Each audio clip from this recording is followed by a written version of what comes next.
masaya at nagkita-kita kami ng mga dati kong kalaban.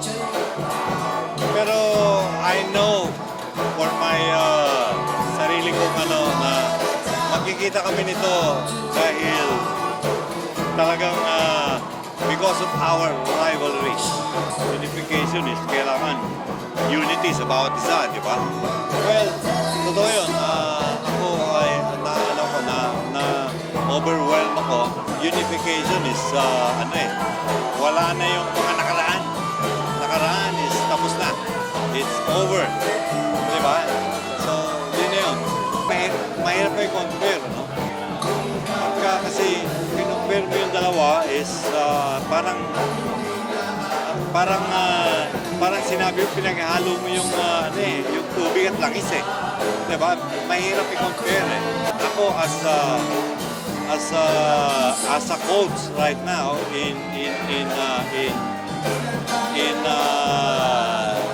liga dito sa atin na medyo parang mas brutal ngayon. Diba? What do I mean by brutal?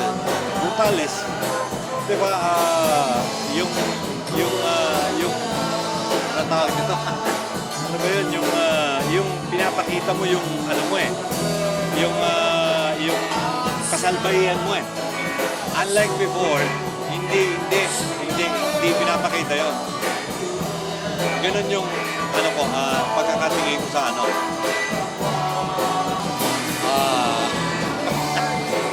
Wala pa akong makita eh, no? But,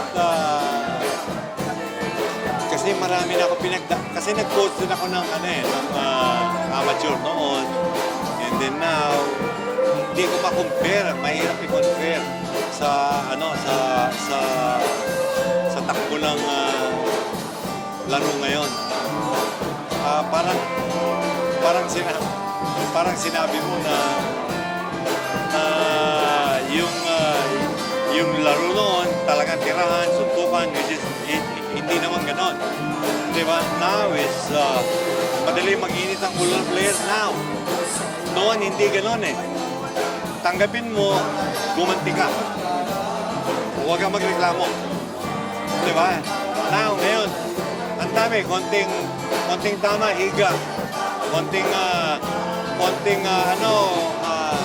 what do you call this? Konting